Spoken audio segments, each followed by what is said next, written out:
But now, hold on, look. But you should have got a letter last week.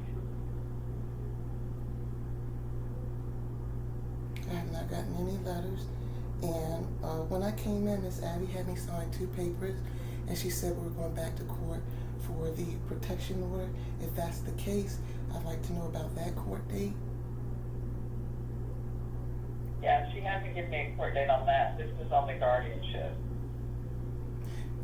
So I think I'm rightfully concerned about that court date as well. And some other things that I want to address. I want an emergency meeting, or like the status of my grandchildren. Like I said, Monica has not let me have any kind of visitation with them from January 1st. And when I saw them on March 13th, they both had injuries. I have put in no less than 5 complaints to DHS between April of this year and last week, and none of these complaints are acknowledged or honored in any way. I'm very disrespected since 2020 as the grandmother. The papers that I pulled up from CPS show clear violation towards my family and towards my grandchildren. The first thing I want to say is the most glaring thing. They are the family who had all the children put into foster care in the first place, not my family. They are the family who have sexual abuse in their history. They are the family that Janessa was moved out of Monica's parents' home, who now is, but anyway, she was moved out. And I have, not to be arrogant, I have all these credentials. I have a clean record. They, again, glaring things. And I have been to that courtroom to beg Judge Shaw to hear me as late as October of 2024 when Monica pulled the custody thing. So that's why I want an emergency hearing to understand what the status is. When Monica spoke on the stand, she absolutely twisted the story. I apologize for the word lying because I've had time to think about it. She started off saying that I was calling around looking for her. And the truth of the matter is, she was calling me a lot. I was calling, first of all, Miss Octavia, the late Octavia, was in my home a week before her passing.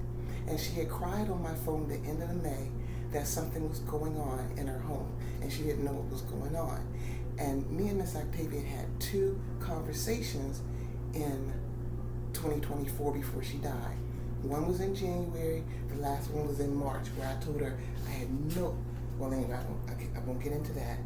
But back to Monica's testimony, she started off with that story that I was calling around. Like I said, she was calling me, I was calling her. And the person who was doing the most calling out of all 3 of us was Janessa, and that's Octavia's older daughter. She was calling my son's phone constantly to talk and to ask me to run errands. And that was in June, after Miss Octavia had passed. So it hit in June is when the people that I knew in Octavia's family is Octavia, Janessa, and her uncle Jerome, which is Monica's father. And I mentioned that because my son has lived in that home off and on for the past 5 years, which I always thought was odd. But in the past 3 years, especially when the children came back into custody of Miss Octavia. Anyway, I didn't want to get all the way off track, but there are so many glaring incidences where my family's violated. I'm looking at the mission statement where I highlighted that they search for relatives or foster parents who can support the child and family while efforts are made to safely reunify the family. They did not. They did not do that with me. They say focuses on preserving and strengthening families by implementing safety plans that can remain with their biological parents. Everywhere. First of all, when I came to Oklahoma, my grown son, who has a head injury, came with me, but he had not been with me for 4 years prior. But that's neither here nor there, but there's a lot of assumptions about me. And I do want to apologize and explain if I offended you in any way. I'm going on Lawton Grapevine. I did that for my own safety. You didn't offend me. I just don't want them pulling that and trying to use that against you. It didn't offend me. I have to explain that I had to do it for my own safety. I moved in Lawton in 2015, and I was working from home, which I think is what now that I look back, that's what I think got the kids taken from me. A lot of people were having a problem with me saying that I work from home. Wasn't arrogant about it, but the first person was the cable man. And this cable company doesn't even exist anymore. It's called Drumbeat Cable. I don't know if you heard of that. And this man shut me off for 2 weeks because he got into it was silly. He was there to hook up my cable, which he came after hours, and he was drunk. And then he just got into an argument with me saying that I work for Assurant, and that's not really a work from home job. And I told him that's not who I work for. And I went and sat outside. Anyway, he ended up shutting down my cable for 2 weeks, causing me to almost lose my job with Optum Humana Health. But I didn't. Anyway, I'm back to the emergency thing because it's back to Monica's testimony. The main person calling around again was Janessa, and it hit me in September that Janessa had absolutely something to do with her mother's death, which is a conversation that Monica's mother had with me, Miss Tanya. The first time I met Miss Tanya, she was one of the only people upset over Monica's death. It was the first, over Octavia's death. It was the first time I had ever set foot in that house, but I'd always parked out in front of this house for the past 6 years, ever since whenever they got together and started using me for rides. And when she told me that, it went over my head because Janessa was pregnant, just had a baby, had been in foster care, and I could not. Janessa had been in my house twice for over 6 months. She is a problem child. She's done property damage. She's always got an excuse. So when she came back from foster care and I went to see her, she told me she hated me, my son, my granddaughters, and there's no way that her and her baby were going to live in a house full of dark-skinned people. She told me that. And I just thought it was full of what? I'm sorry? Dark-skinned people. Her mother, my son, my granddaughters. That's what she told me when I had taken her shopping instead of saying thank you. But I could easily forget something like that because it's Janessa and that's like Tuesday for Janessa. But after the funeral and after everything going on is when it came back to me. And like I said, I never had the conversation with Monica's mother about it because it absolutely went over my head, and I was just meeting this woman and I was upset. But I did go home and tell my son about it because, again, my son knew these people. He lived in their home. I said I went in the door and some man passed me by and said Janessa did it. And I said, I don't even know that man. But I knew one of the cousins. I knew Matt. I forgot. I know Matt. They have a cousin named Matt. Matt has one arm, and the other arm is a stump to the elbow. And he lives there. So it wasn't Matt, but... And he passed me by and said Janessa did it. That went over my head, didn't know this guy. And that's when I went into the room of Miss Tanya. And that's when she was talking about what she was talking about. But I kind of changed the subject because I was just talking about, the arrangements and meeting and all that. So when I went, so she says that I came and crashed a birthday party at her parents' house. That is absolutely, again, a twisted story.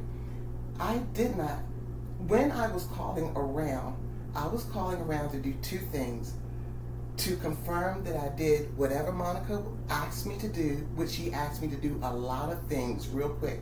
She told me to get birth certificates, get their shot records. She told me to make some medical appointments, and she told me to get some clothing. And I was calling in to give her that checklist, and I would ask about basic little things to just get through the day. And for me, she made a big deal out of the clothes, not me. I go to the thrift store and get little clothes. This is my second year, or I have done 2 years in the school system, and it's freezing. So I wanted to make sure that they had layers, and I told her how important that was, and how important it is when you put on leggings. Cover your backside, please. It's not asking too much. And the wicked thing that she did is, I saw that she applied all these rules to her girls, and I applaud that, but seemed to like intentionally not apply them to me. I kind of let that go. But what happened was, in September, I had stopped taking Janessa's calls. And she saw me one day, and she ran to the car, and I said something very age appropriate to Janessa. She said, "I've been looking for you. I want you to take me to such a place." I said, "Janessa, when your mother was alive, I told you you could call me for anything, anytime. And I remember what you told me, and I believe you." And Janessa and I never spoke again. But again, I saw her. She was part of the group when I got there in October, thinking that I was coming to pick up these particular skirts. I didn't even want to go. It was hot. I was sad, crying in the car, and something else. I was tired, very tired. I had worked that day. When I get out the car, then I see this whole group of people, and I walk up and I see Monica, and I have a suitcase of clothes because she got this new rule. Right now it's an unspoken rule, but I can tell it's a rule, where she doesn't want me to send my granddaughters in anything that I've bought them. And anything that she's bought them, she wants me to make sure she gets those clothes back. So I was there to do this stupid exchange of clothing, and I had already processed what I was going to do. I had already sold my house 2 weeks before Octavia passed away. So I'm on a lease. I said, this is the last year for me in Lawton, because things are very weird here. They're very strange. I have all these documented threats. Anyway, without rambling and going into too much, right now where we are today is this is worth mentioning. Again, this is that October meeting. Me being lured to this party thinking I'm going to get some clothes. And I said, "Monica, with all respect, I appreciate everything that you're doing. I appreciate you helping me, but I can't keep running around," because by now when I would ask for clothes, and she made me stop asking for clothes, because she would send me to strange addresses, and by strange I mean haunted house looking places. And her father had already sent a dog on me, so I stopped asking for clothes, except for my granddaughters actually pushed me for these skirts. They really wanted these skirts, and I did too. Again, they're from the thrift store. It wasn't a big deal. And even the new clothes that I bought them, never see them again, even when I asked about them. But I said, "Monica, I can't keep doing this, and my lease is up in June." And I told her I really appreciate, this is important, I told her I really appreciate everything she was doing, even though she was getting on my nerves with things that I considered petty. I thought to myself, I can do this till June, we can do this till June, because I'm not thinking anybody murdered anybody yet. So, except for Janessa, but I'm keeping that in my heart. I didn't tell anybody anything, I just said I believe you. And so when I'm sorry. So when Monica, oh my God, I'm sorry, Miss Obama.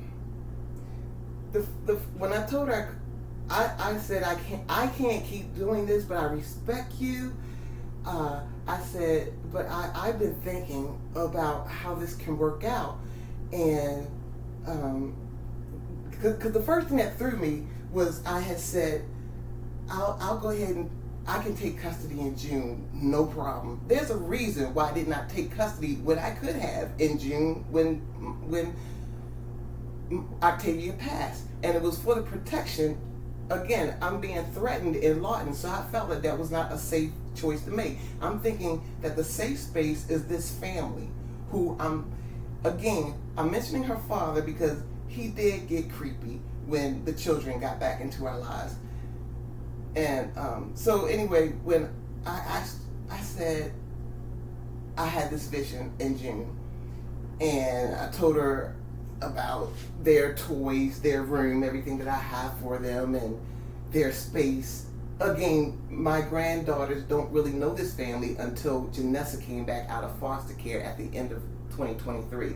All they've known is being passed around in foster care, which again, they should have never been, because there's no documentation on why that would have been in 2020. And all they know is from 2022 and 2023, their nucleus family was their grandmother, their father, Octavia, and them. And Octavia told us we couldn't come through their house because of DHS and Monica, and we would always just meet in parking lots and meet at stores, or they would come to my house, which I let that one slide because I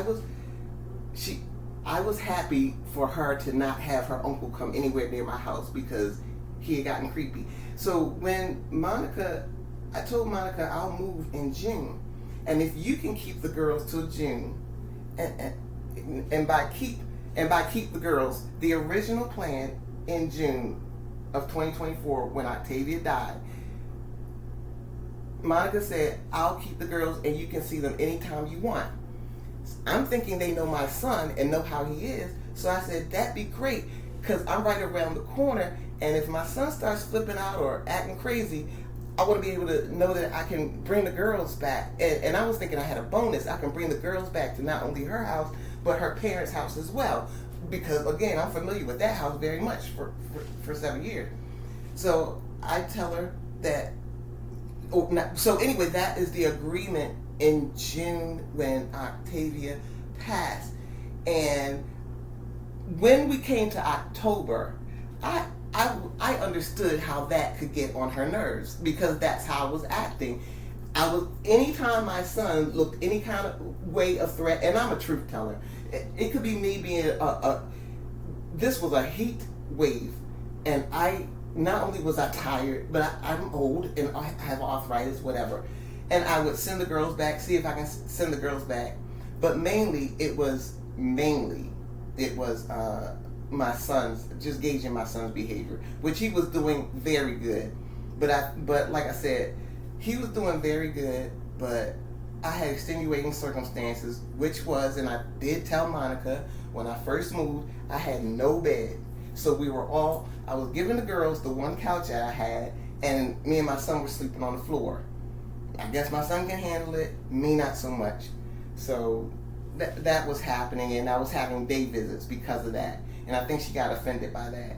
And that's why I was really trying to apologize to her right then and there, and trying to tell her if she can keep on till June, I'll be out of her hair and I won't be calling and asking about clothes. But it's right then where she just said she said that she had zero interest of visitation, and I wasn't going to have my grandchildren, and basically I skipped a lot of things because I named about 10 things in my vision. Maybe I did mention them. I was telling them about they had their own room, their own bed, because that's something that Robin has complained about to the counselor, that no one watches them, no one washes them, and they have no place dedicated to sleep. They just sleep wherever they find a spot, which is another thing. That house has like 12 people in it. Even the cleanest person is hard to keep up with, and I don't think they have 2 bathrooms.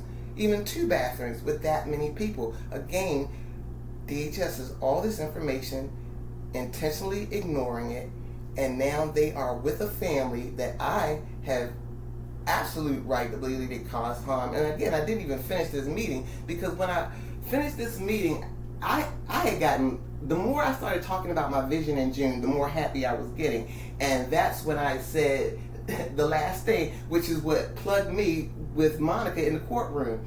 She, just like she failed to mention any messages of gratitude and healing and the plan that I have, she failed to mention anything that benefits the girls, showing me immediately that the girls' best interests were zero. Her interest.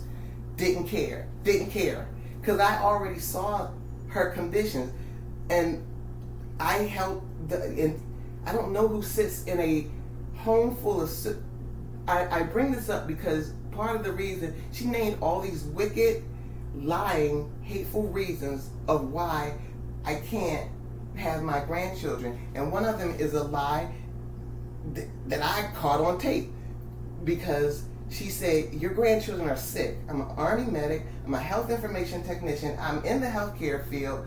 I don't know what this woman does except for the little investigation that I've seen. All her life, her parents have taken in strays, for no better word, and I apologize for the term. Because my son, and I even am on tape calling him a bum when he is a bum, doing things that he has no business doing. Stupid things. Like going and living with other people because he doesn't want to follow a simple basic rule in my house, like you must clean your room. I don't like gnats and things flying in my house, which again drives me crazy that this woman says to me, one of the reasons you can't have your children because you don't have a man. And she's got 4 able-bodied men in her house and has sewage in her front lawn. I moved into a rental, had sewage, called the plumber, called the landlord right away. When that wasn't quick enough, called the plumber myself. When he wasn't quick enough, laid cat litter, because I'm not going to have that in my yard, which is near my grill. So I found that to be aggravating. So from all this in October, and that's not even half it, because I said, because after she just kept saying one hateful thing after another and talking about my son, and I was saying, you understand my son has a head injury. No, he's a crackhead or whatever she was saying. And I was like, no, he works out. But anyway, and when I that's when I shared something I wasn't trying to share with her. I said, look, I don't know, and I'm not saying anything, but I'm going to tell you what happened with Janessa and why I don't feel safe with my granddaughters with Janessa. And that's when she really got mad, but started saying she wanted to pray for me and taking swings at me, saying that was her trying to get me to come here. And all this time, and with all the tapes and everything she does, I know someone's got video. And one of the things that she said is something that Janessa had said back in June. Janessa was so excited at the funeral. She kept on saying, I wish I could see my mom, because her dress was, me and my mom wearing the same dress. We got on the same dress. And I thought that was weird. I'm thinking they're grieving. But after I told her about how I felt about Janessa, she completely negated it, and that's not what's going on, and Janessa's very hurt. I told her she can feel however she wants to feel, but I feel how I feel, and I just told her about June. But it's when I mentioned my project that I said, that's when I like I said, I wasn't going to mention anything about my thoughts on Janessa. I was going to keep that to myself. But when I mentioned it, I then said, I'm working on this project. And I know you don't want to hear this one because this is my old lady story, but it's a true story. 1988, I was working at 700 Club because I lived in Virginia and they were in Virginia Beach. They were 80 miles down the road. I had a new baby. I went there. And who do I see on TV? Paula White. We are the same age, born the same month, the same year. I'm not saying I've been following Paula White since that time, but I've known of her since that time. And then in 2017, I really thought that this is a good time to work on my project. That's just a little filler to say that I don't know why Monica would mention that and not all the other things that I mentioned. Going to get a cat, their own room, all the other stuff. I'm hooked up with the VA health here, and they know about my situation, and they, as the women's health, did agree with me that I'm having a women's issue, because men can get manic, but when anyway, where are we with this? Because I am the grandmother who keeps getting the "fu, go away" every time I try to protect my daughter, which comes to you, Attorney Luana.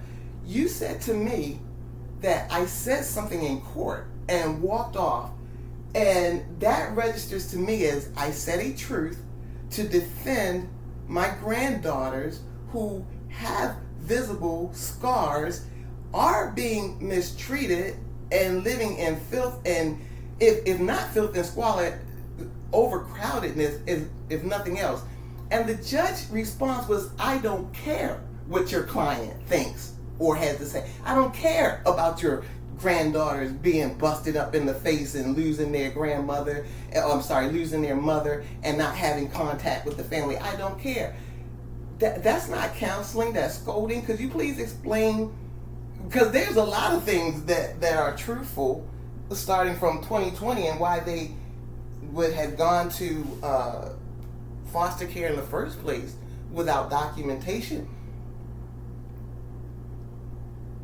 I can't explain why she said that. Can you explain why you said what you said? Why I said what? You said to me that this was after the court, and your last words were, "We'll keep in touch," and I'll be in touch. And I thought that was odd and a little unprofessional, respectfully, attorney. But you said to me that I mentioned her kid's weight. You can't mention kids' weight. Well, what happened was that she said, I know how much your kids weigh, and that, what the judge took that is that, like, you were going to bury her kids or do something to her kids. That's how the judge took that. And you could have defended me on that, because you could have said you take it as a grandmother who's frustrated because not only have I not been able to get visitation and see my granddaughters, but then when I do see them, they're busted up, they're injured, and they're crying at school in front of everybody, including the teachers and counselors. We want to go with you, Grandma, please, let's go with you. They had enough of these cousins, and I have too. And as again, respectfully, I'm coming to the courthouse with that. My biggest complaint, these girls are not the priority. Even, again, Lawton Grapevine. If you don't get off the grapevine, you ain't going to get your kids. What about if I'm the best fit for them, I get them? I didn't tell you if you don't get off the grapevine. I just asked that you remove that off the Lawton Grapevine. No, man, I wasn't talking about you. I was talking about the peanut gallery. Yeah, I just wanted that off because I didn't want somebody to use something against you. Like, this is not good for the court system, for somebody for you to put all that business out there. That's all. And I did defend you in that. I told the judge that you didn't mean anything, like you were going to do something to them. So I did defend you. But I filed a motion for her to reconsider. I don't know if she will because it's her decision. She hasn't put me on the motion docket. That's on the protective order. And I filed for a hearing date, and I've done discovery, and we have a final hearing date of October 6th for you to get guardianship.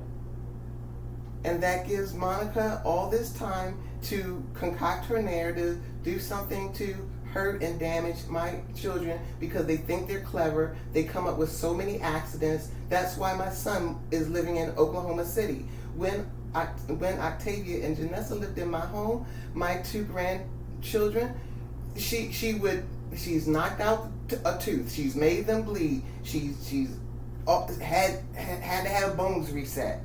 And my son and his wife came and had a powwow, almost, with Octavia, my son, about Janessa, and never liked her because of that.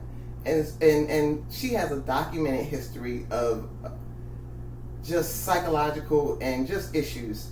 Again, the emergency. I'm stressing again. I'm sorry if my tone is upset. I'm stressing again that they are the family with the guns in the house, the sexual abuse, the filth, the overcrowded. I am the one who is a honorable served veteran. I work from home, have done since before the pandemic, which again, I think that's why my grandchildren got passed around. Because when I said that to this Miss Christine Ball, I'm thinking DHS is going to help me with the help I need, and I'm excited. I even offered that Janessa could be part of my household and help with the sisters and strengthen us as a family. Again, I'm getting nothing, and I just am asking for better. I'm asking for better, and for better for my granddaughters. This is... I hate to even ask because it feels like against the law to ask, but I'm not crazy. I'm from Baltimore. So in Baltimore, I can ask, what would you do if you were in my situation? Well, the problem is DHS hasn't found anything, so that negates the emergency. All I can do is put it in front of the judge. And I got the quickest court date that I could get for you, because we're going to have a hearing that's going to last at least a half a day. So I have the hearing date, I've done discovery, and I filed for the judge to reconsider. I filed a motion for her to reconsider your protective order. That'll be heard before the October 6th date, but she hasn't given me a date yet on her motion docket. So, yeah, I'm doing everything that I can do, but I can't get any earlier court date, or I already would have done that. I'd also be interested to know how many injuries because I guess you can make that number up. How many injuries were doctor visits she needed for her children in that same time, which is a rhetorical question because I don't even see why. Okay, so that leads me back to a discrimination case because that's what's going on.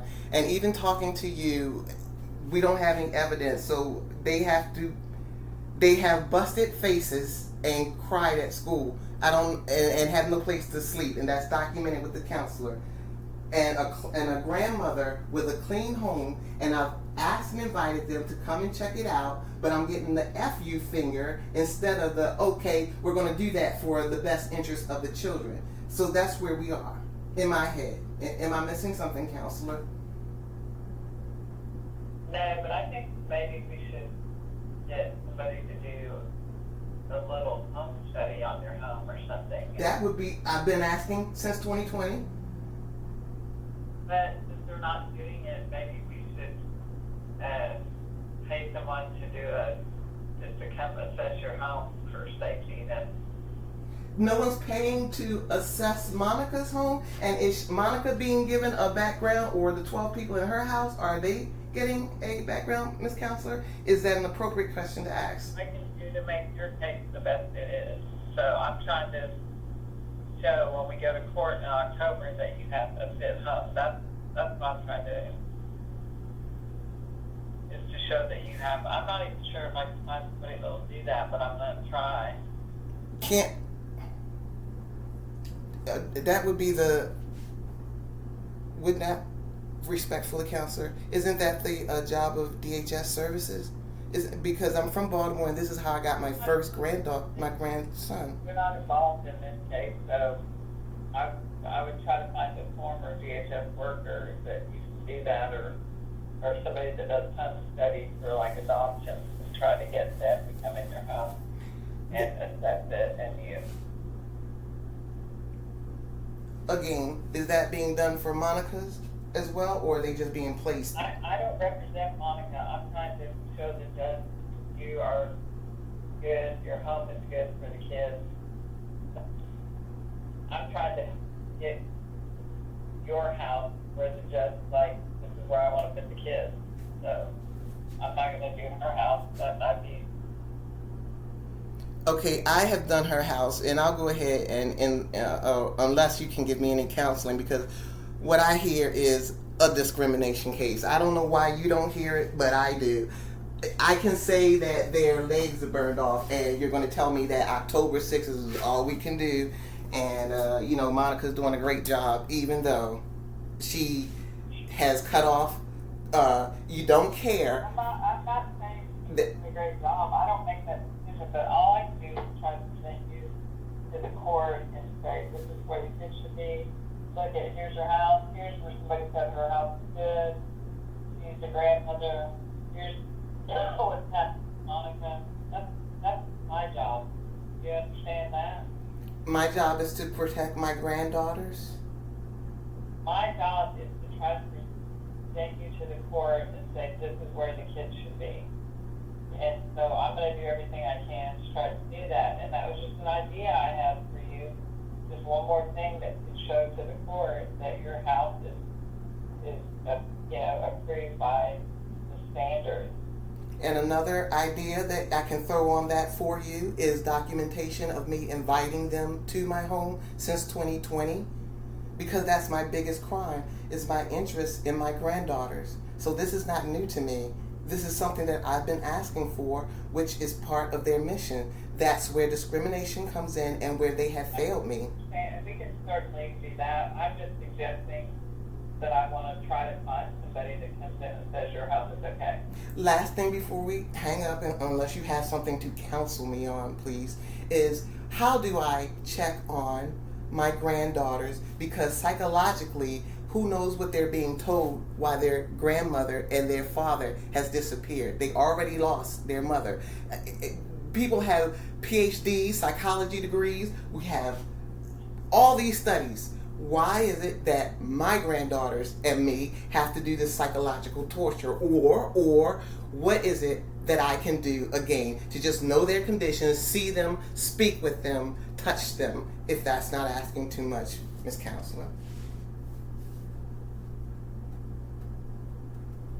I think the only thing we can do right now is to do health and welfare check on them.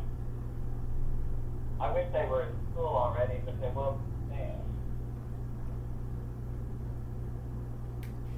Okay.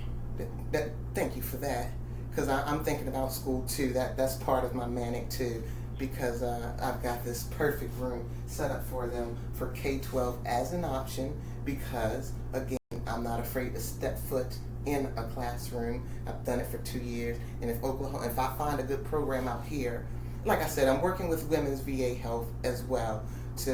I'm doing a lot of things to make sure I stop, or channeling my manic in positive and productive ways. Project right now, I'm building a catio and trying to start a jungle garden. And I really wanted them to, again, be here when school starts, because I wanted to get the seedlings in to start the jungle garden. And that's me and my manic, and anyway.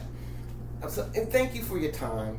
And if there's anything I can do. We're going to get there. You just had, I know it's been a long time, but we're going to get there. I appreciate that. All right. Have a good day. Okay, bye-bye. Bye.